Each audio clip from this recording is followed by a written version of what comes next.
और हमें ऐसा कारीगर चाहिए जो हमें मतलब बिना किसी से टिका हुआ आकाश में मकान चाहिए रोज। अब सारे लोग परेशान और कहने लगे अगर हमें ऐसा नहीं किया मैं सारी प्रजा को सूली पे चढ़ा दूंगा। अब पूरी प्रजा सब परेशान।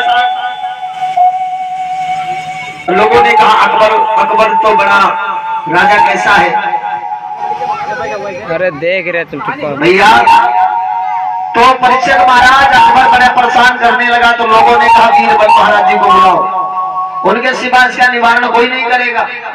बीरबल महाराज को बुलाया गया तो बीरबल ने कहा चिंता मत करो, 10-5 लाख रुपया खर्च होगा मुझे दे दो। अकबर ने 10-5 लाख रुपया दिया। बीरबल दिल्ली पहुंचे और दिल्ली में गरीबों का भंडारा करा दिया। हलवा पूरी खूब खाओ, भंडारा करा दिया। और जब भंडारा हुआ धीरे धीरे अकबर ने वहां पर 7-5 बहलियों को थोड़े से रुपया दिया। बहलिया मतलब शिकारी जो होते हैं उन्हें रुपया दिया और उनसे कहा कि हमें तोता 5 पकड़ा के लाओ। उन बहलियों ने 5 तोता पकड़वा के दिए और उन तोतों को उन्होंने मंत्र दे दिया। धीरे धीरे पूरा 1 हफ्ता बीत गया। अकबर ने अपने दरबार में बुलाया, बुलाओ बीरबल को। बीरबल को जब अकबर के दरबार में बुलाया गया तो परीक्षित महाराज आज उसी समय अकबर ने हुक्म चलाया। अकबर ने हुक्म चलाया और कहा सुनो, कहो है कोई ऐसा जनता में जिसने दिल्ली में कौओं की गिनती की हो। सब लोग चुपचाप बैठ गए। बीरबल ने हाथ उठाया, जी बना जी मैंने गिनती की है, बताओ भी। बोले महाराज जी दिल्ली में कौओं की गिनती 13,995 है। बोले ज्यादा हुए तो? बोले ज्यादा हुए तो ये समझ लेना बाहर के कौआ दिल्ली में दावत खाने आए। कहने लगे कम हुए तो? कि कम हुए तो ये समझ लेना दिल्ली के कौआ बाहर दावत खाने गए होंगे। अकबर ने कहा दोबारा गिनती कराऊंगा तो फिर रुपया लगेगा। नाक काट के हाथ में दे दी, महाराज तुमसे जीत नहीं सकता हूँ। और वो मकान हमने तुमसे कहा था बिना किसी से टिका हुआ आकाश में मुझे मकान चाहिए। बीरबल ने कहा जहां बना जी मैंने उसकी भी व्यवस्था कर रखी है। जो तोता पाले हुए थे उनके पिंजरा खोल दिए और खिड़कियां खोल दी, तोता आकाश में उड़ गए। अब तोता वहां चिल्ला रहे श्रीवास्तव जी रेता लाओ बजरी लाओ सीमेंट लाओ सरिया लाओ, रेता लाओ बजरी लाओ सीमेंट लाओ सरिया लाओ। अकबर कहने लगा ये शोर किस बात का? बीरबल कहने लगे झामना कारीगर मित्री सब वहां पहुंच चुके हैं, रेता बजरिया पहुंचाइए। अकबर कहने लगा भाई इससे तो मैं जीत नहीं सकता। तो देवी सरस्वती मंत्र में वो पावर है, वो ताकत है जो ज्ञान की देवी है, जिनके ब्रह्मा विष्णु नारद तक गुणगान करते हम लोग हैं क्या? क्योंकि वो राज अगर राजेश्वर है, वो परमात्मा, वो उस परमात्मा के सामने श्रीवास्तव भैया जी मैं कुछ भी नहीं हूं। वो राज अगर राजेश्वर है, हम तो ये कीट बराबर है। कीट माने पतंग। अरे हमसे तो बड़ा राधेश्याम भैया एक तिनका होता है, वो भी आंख में पड़ जाए देवियों तो आंखों में आंसू निकलने लगते हैं। तो मैं बड़ा कैसा हुआ?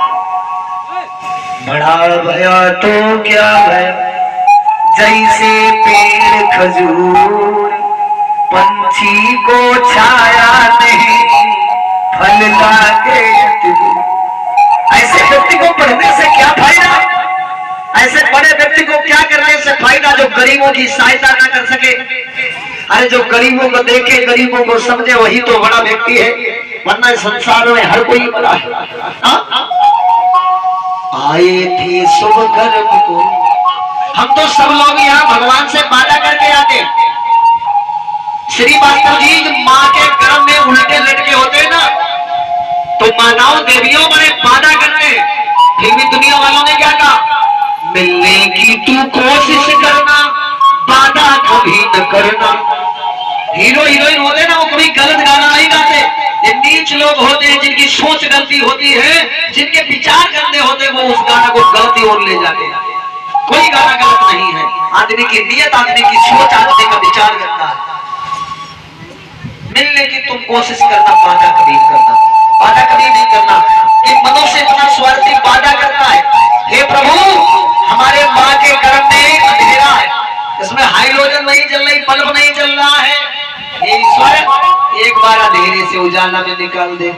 मैं तेरी पूजा करूंगा, साधना करूंगा, अर्चना करूंगा, वंदना करूंगा, जिंदगी भर तेरा साथ दूंगा। और 9 माह के बाद में राधेश्याम भैया जैसे वो बालक माँ के उदर से नीचे गिरता है, हुआ हुआ की आवाज आती है, परिवार के लोग बड़े खुश हैं, बच्चा रो रहा है, लेकिन देवी वो रोता नहीं है, वो कहता हुआ और हुआ।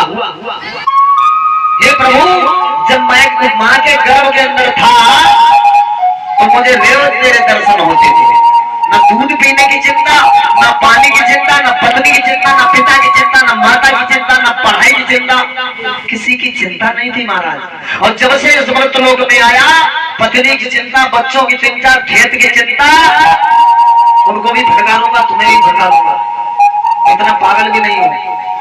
तो जब से उस मृत लोक में आया हूं तब से मुझे चिंता ही चिंता हो गई। और माता धीरे धीरे चिंता करते करते श्रीवास्तव वो व्यक्ति एक दिन चिता पर लेट जाता है, कोई संसार में कुछ देख नहीं पाता है। इसीलिए बात करो सोच समझ के, देर क्यों ना हो, रास्ता चलो घूम फिर के, फेर क्यों ना हो। एक बात हमेशा दिल में उतार लेना माताओं देवियों, कम खाना और नींद लगे तो सो जाना, कभी आपको कोई टेंशन परेशानी नहीं होगी। बोलिए वृंदावन बिहारी।